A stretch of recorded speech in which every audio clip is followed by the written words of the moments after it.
वो बाघ जो 5 दिनों से भूखा है, लेकिन यह एक पिता का अपनी बेटी को उपहार भी है। दिन के दौरान उसने घर के सभी दरवाजे और खिड़कियां सील करने के लिए मजदूरों को काम पर रखा था। रात को उसने चुपचाप उपहार अंदर रखवा दिया। देर रात बेटी पानी की तलाश में उठी। इस बात से अनजान थी कि वो पहले ही शिकार बन चुकी है। पानी पीने के बाद लड़की वापस ऊपर चली गई, लेकिन अचानक उसे गुर्राने की आवाज सुनाई दी। तभी उसे नीचे एक बड़ा बाघ दिखाई दिया। लड़की नीचे से लेकर ऊपर तक बहुत महिला खाना बना रही थी। उसने देखा कि जो अंडा उसने अभी खरीदा था वो नकली था। ये उसके लिए अविश्वसनीय था। महिला को अपनी आंखों पर यकीन नहीं हो रहा था। एक बार फिर उसने एक अंडा उठाया, उसे पूरी ताकत से कुचल दिया, लेकिन फिर भी वो अंदर से खाली ही निकला। इस बार महिला पूरी तरह से भ्रमित थी, समझ नहीं पा रही थी कि क्या हो रहा है। उसने अंडों का एक पूरा कार्टन उठाया तो हर एक अंडा खाली था। महिला के पास कहने के लिए शब्द नहीं थे। इससे उसकी कुछ असामान्य यादें ताजा हो। स्कूल में लड़का लड़कियों के बाथरूम में चुपकर घुस जाता है क्योंकि उसका कुछ सामान शिक्षक ने जब्त कर लिया था। वो उसे वापस लेने के लिए दरवाजे के नीचे से बैग में हाथ डालने लगता है, लेकिन गलती से उसे शिक्षक का बड़ा रहस्य पता चल गया। लड़का बहुत घबरा गया था। वो वहाँ से बड़ी तेजी से बाहर भागने लगता है। फिर कक्षा में वापस आने के बाद बैठकर इंतजार करने लगता है। टीचर ने अचानक बहुत सारी चॉकलेट निकाली। फिर उसने हर एक छात्र को एक एक देना शुरू कर दिया। जैक को अचानक एक भयानक चीज वेट्रेस अचानक आसमान से गिर पड़ी। अरे बाप रे,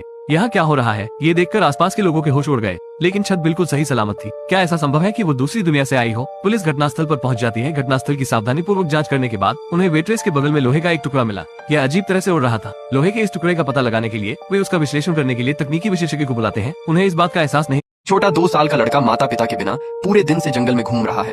वह अपनी माँ के लिए रोने लगता है, लेकिन उसकी माँ और पिताजी को बुरे लोगों ने बंदी बना लिया था। वे एक डरावना खेल खेलने जा रहे थे। सैम ने कैन को लड़के के पिता के सिर पर रख दिया, फिर 10 मीटर दूर खड़े होकर कैन पर निशाना लगाने लगता है, लेकिन इससे पहले कि वह ठीक से निशाना लगा पाता, कैन गिर जाता है। जब उन्होंने कैन को वो आदमी पिछली रात की तरह समय पर शोक सभा में आ गया। लड़की को अचानक ताबूत से बाहर निकलने और उस पर हमला करने से रोकने के लिए जैक जमीन पर गिर जाता है। फिर एक घेरे को बनाने लगता है। अब वो जागते रहने के लिए शराब की एक बोतल पी लेता है। अप्रत्याशित रूप से, क्योंकि वो बहुत नशे में था, उसने लड़की का लगातार अपमान करना शुरू कर दिया। अप्रत्याशित रूप से अगले ही पल ताबूत में मौजूद लड़की को गुस्सा आ जाता है। फिर वो ताबूत के साथ जैक की ओर आने लगती है। हालांकि जादुई दीवार ये एक घायल विशालकाय मगरमच्छ है जिसकी लंबाई करीब 10 फीट है। ये 1 मिनट से भी कम समय में बड़े से बड़े जानवर को मार सकता है। ये लड़का इस सोते हुए मगरमच्छ की खाल उतारना चाहता था।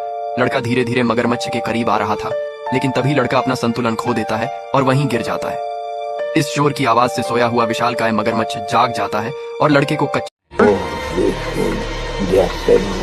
राक्षस को खत्म करने का तरीका ढूंढने के बाद जैक अपने सहपाठियों को बचाने के लिए स्कूल जाने लगता है, लेकिन उसकी माँ उसे डांटने लगती है क्योंकि वो अक्सर स्कूल नहीं जाता था, इसलिए उसे अब स्कूल से निकाल दिया गया है। जैक ने अपनी माँ को सारी सच्चाई बता दी। हालांकि उसकी माँ इससे प्रभावित नहीं हुई। वो बस यही सोचती है कि यह सब उसके स्कूल न जाने का कोई बहाना है। जिसके बाद वो अपने दोस्तों के साथ सब बच्चों के चेहरे पर अजीब से भाव थे। जब छोटा जैक दुविधा में था, तभी शिक्षक ने आकर उसे एक चॉकलेट थमा दी। टीचर ने लड़के को बस में करने वाली चॉकलेट खाने के लिए मजबूर करने की कोशिश की। सौभाग्य से उसका दोस्त अधिक चतुर था। उसने तुरंत कहा कि ज्यादा चॉकलेट खाने से दांत खराब हो जाएंगे। इस बात से शिक्षक को बुरा लगने लगता है, इसलिए शिक्षक उसे और चॉकलेट देने लगती है। इससे कुछ देर के लिए माहौल बेहद अजीब हो गया। जब 3 छात्रों को नहीं पता था कि न कैसे कहना है, तभी